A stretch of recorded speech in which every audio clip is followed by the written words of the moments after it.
not only is Disney and just mainly Disney, that's the only one I can think about. Disney's on my mind right now, making garbage movies, flop after flop. I mean, you can consider them flops, right? They really didn't make their money back or make a lot of money. They've been very disappointing as of late with their films, and it's only gonna get worse. Actually, it could get better for them, honestly.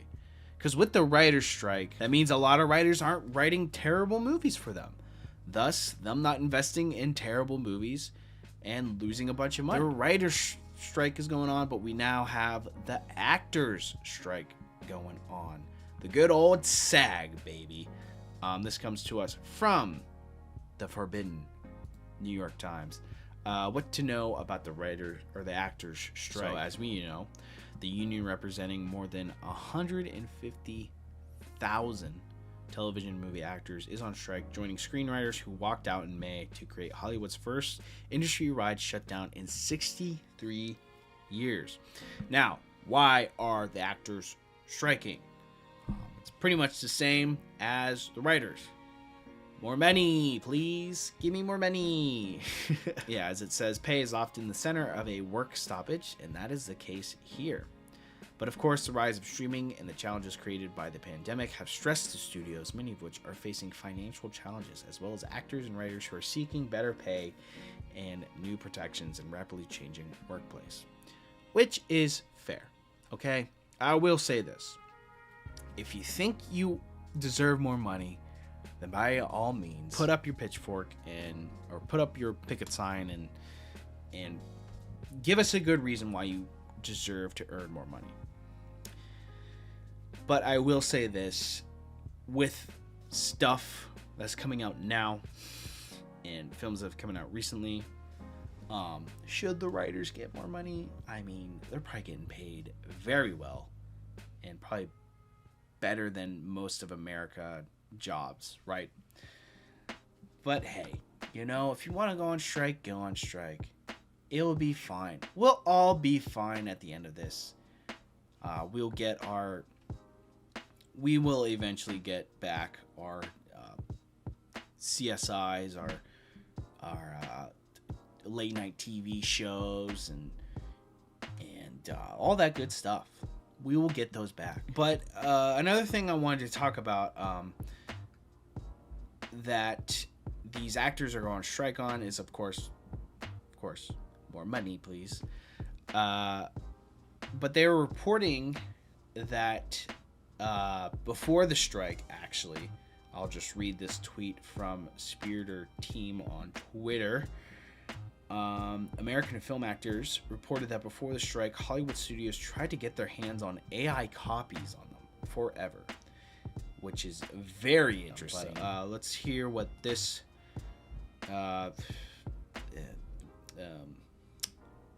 gosh, I almost call him a rioter, but it hasn't turned into riots, not yet. Okay.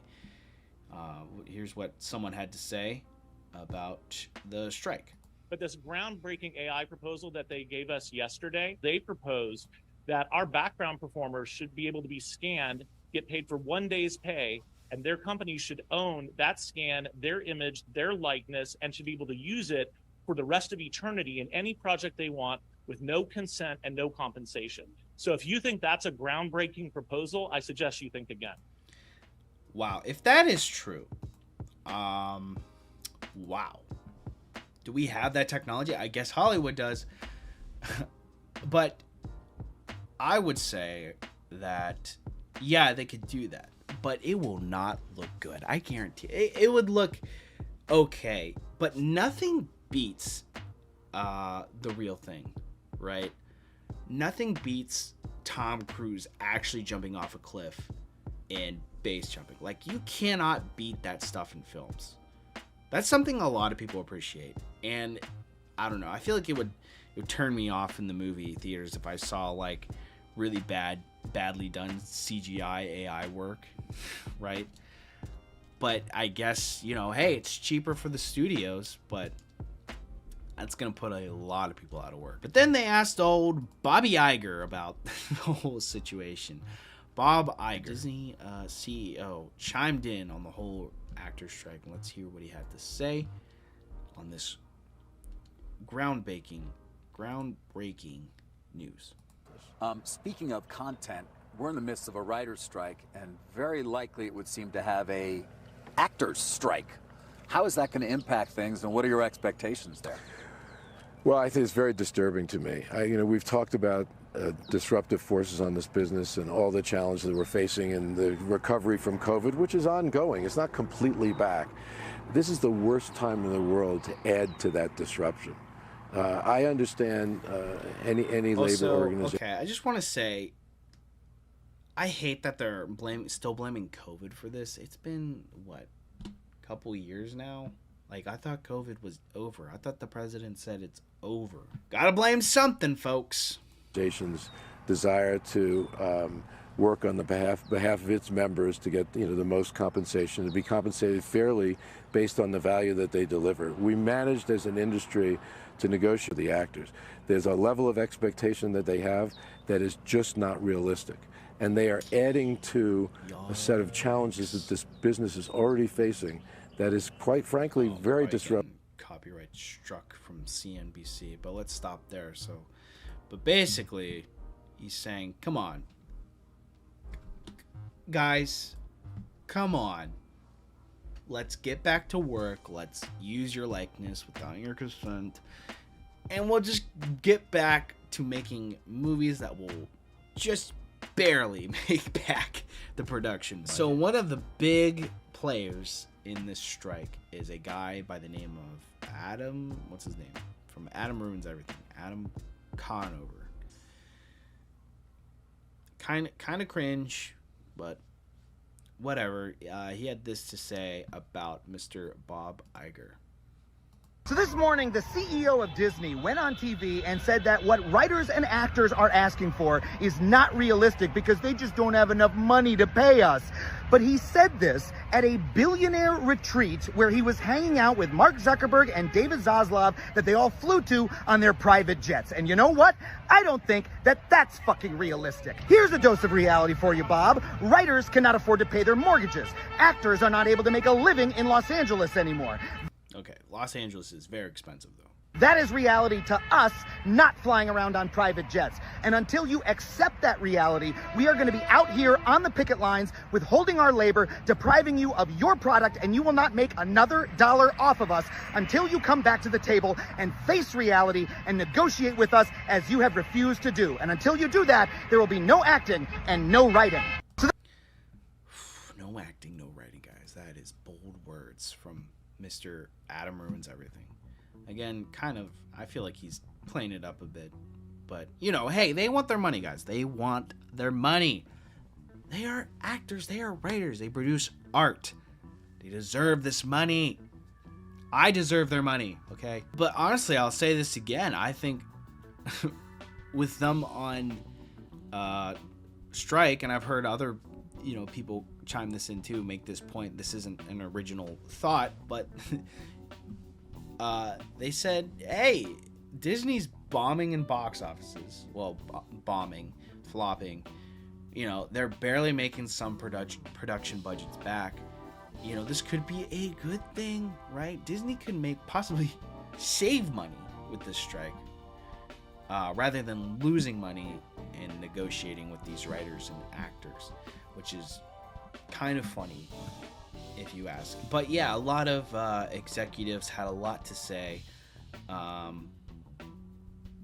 and some of the people were pretty harsh on these actors and writers. I believe one executive said they just have to wait for those on strike to lose their houses, right, to start negotiations. So we're in a big chicken fight here. I thought this response was funny. This is actor Ron Perlman coming out and speaking out with the strike.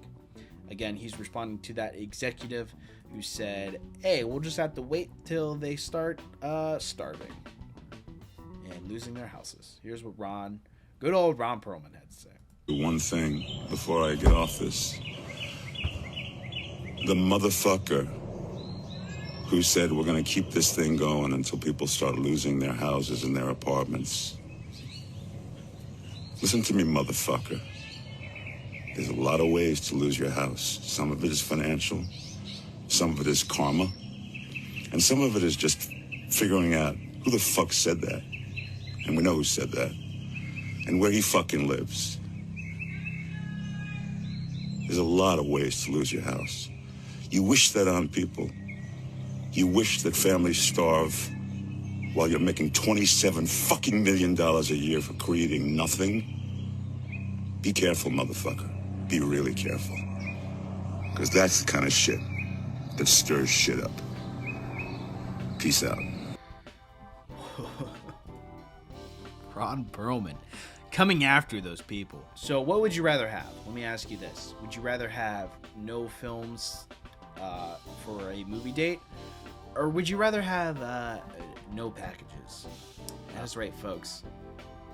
There is a United Parcel Service strike about to go down.